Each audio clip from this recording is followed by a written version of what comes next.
but I still had that feeling in the back of my head. I wasn't 100% happy with this new deck.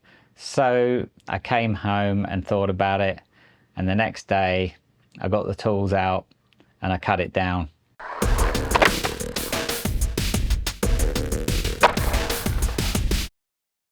Right, so I did skate it last night. There's a couple of things that kind of messed with me a little bit. One was the trucks. I could feel very slightly the difference in width, which did mess me up a little bit. I was sort of getting used to it. The main thing was the fact that they're not ground down or worn in, so there was a bit of lateral slip on the trucks when I was doing grinds, which always happens with new trucks. You can just about see that I was beginning to wear some flat areas where I do lock in for my grinds. So they're beginning to flatten off. I'm sure they would be fine after not a lot of time. Now, as far as the deck's concerned, yep, it did feel weird just kind of standing on the board and looking at it from above and looking at the nose.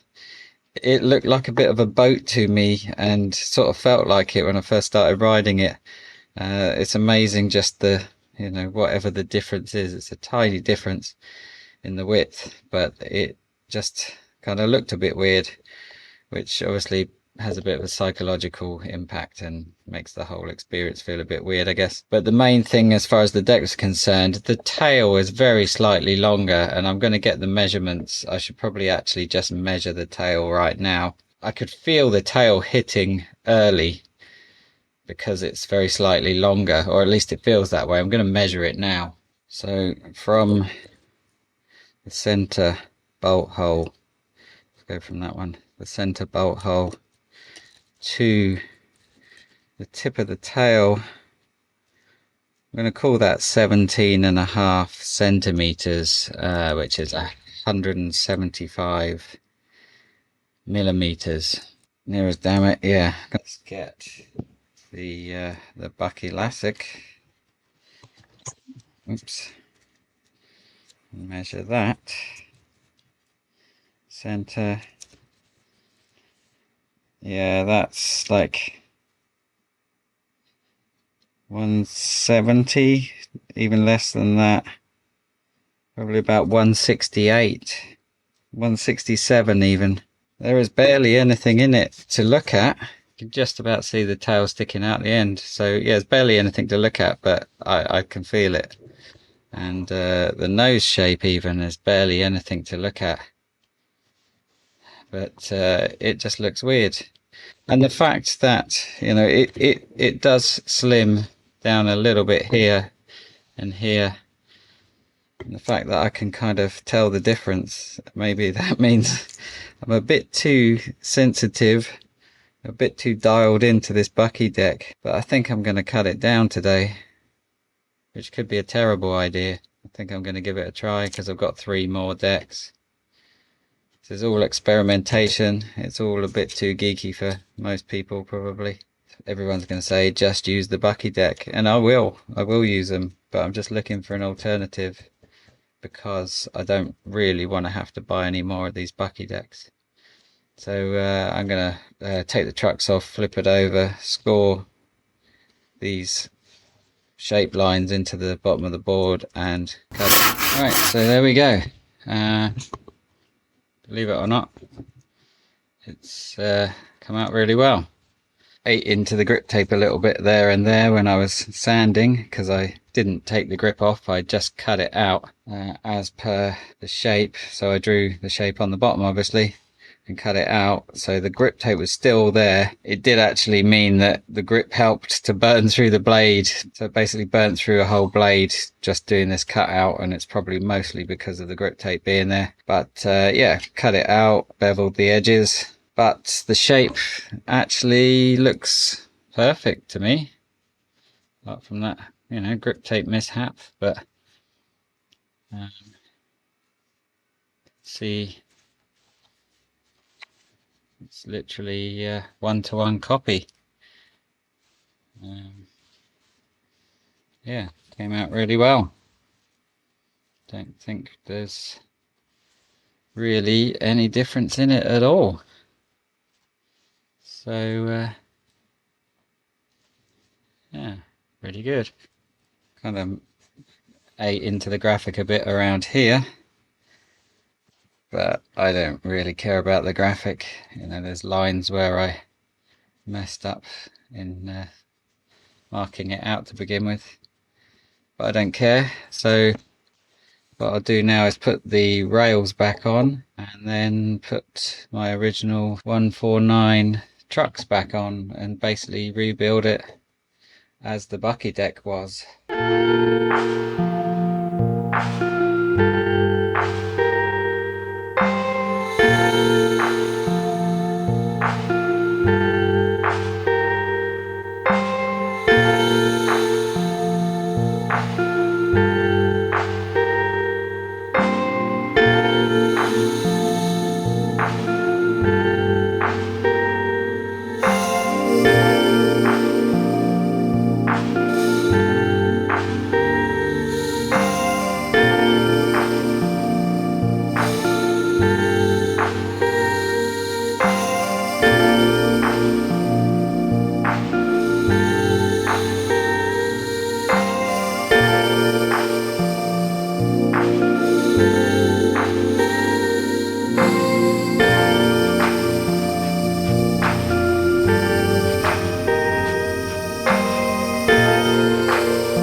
So yeah, I decided to cut it down. I basically laid the bucky lassock on top of the deck, the 7-ply, scored around the outside to get the shape, and then just set about it with the jigsaw and cut it out. I did leave the grip tape on. Cutting through the deck was fair enough, but getting through the grip tape as well, it burnt out the jigsaw blade by the time I'd made it all the way around, but luckily I did make it all the way around there.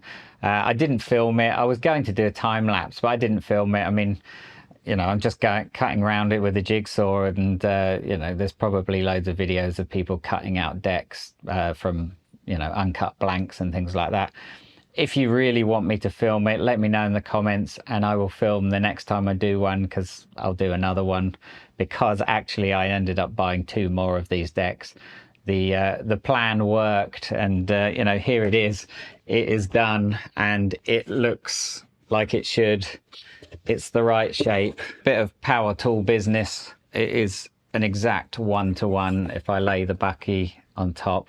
So it's got that bit of shape to the nose that the bucky has. It's not a popsicle. It's got more like a popsicle tail, but the tail is a tiny bit shorter on this shape than the 875, and that was what I noticed riding this before I'd cut it out. So it's cut, it's done. It really feels like the bucky, to be honest, except that it's a very slightly thicker kind of you know, construction, because it's the 7-ply. It doesn't even feel any heavier, actually. It feels about the same, but that does mean I've got my 149 trucks back on there, and yeah, they are heavily worn. You can see the big chunky grooves. They are heavily worn. There's more detail on those trucks and how they're worn, and my rather different kingpins and all of that business. That detail is in the What Am I Riding Now video, and I'll leave a link below, as I mentioned before. And the only other thing that's different on this board from the What Am I Riding Now video is that I've got Bones SPF 60mm wheels now. I've gone away from the Spitfire Formula 4s to these, and I will do a video talking about these and why and everything.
I think that covers everything, and I hope you're interested. I understand it's a completely weird, geeky thing to do. Not many people are going to do the same thing maybe. So yeah, I'm odd, but effectively I have DIY hacked a 7-ply buck elastic because Powell Peralta don't make one. So if anybody from Powell Peralta actually watches this video, please make 7-ply models. You know, they'll invariably be a lot cheaper. I don't think you're going to sell them for £30 like you do these 875s. So this still is the ultimate bargain compared to the £140 of the buck elastic to get the same shape and the same feel and the same ride just by having a little go on my jigsaw and cutting it out and sanding the sides. It's nice to have a cheaper option. I just don't want to have to spend that kind of money. I'm not saying that I'm not going to buy any more buck elastic decks. I've actually got 2 available to me to use. Prices have gone up. When I was buying them before, they were just over 100 and now they're 140. So for the price difference that they are now, I've got one of these. But yeah, it worked out. Even managed to do it without re-gripping. So yeah, watch this space. I will let you know how it goes. But for now, maybe that's something that somebody else wants to do as well, just for fun. But yeah, take a look at these cheaper boards. I don't think they actually do this graphic anymore. They did a whole series of these insect ones. I think right now they're like a rainbow stain kind of effect there's the like Caballero dragon. It was the one that was standing on the bearing on one of Steve Caballero's early decks. I'm not a fan of that graphic, to be honest. There's the skull and sword. There's various ones. Each one is for a different size, but the deck code name is 245. That's the model number. So the 245 is the 8.75 by 39.9 with a 15-inch wheelbase. And that's the only other 15-inch wheelbase 7-ply deck I can see, apart from the Andy Anderson, which is a lot more expensive. So you might even be able to get like a 9-inch one and make an Andy Anderson out of it if the nose and tail are long enough. Who knows? But it's kind of geeky, cheap way of making a board exactly how I wanted. That's enough talking for now. I hope you enjoyed the video. Let me know what you think in the comments below. By all means, call me a geek. I don't mind. I like doing things like this and thought I'd make a video to tell you all about it. Anyway, I'll see you again soon. Thanks for watching. Hit the like, subscribe, all that stuff, and I'll see you again soon. Cheers.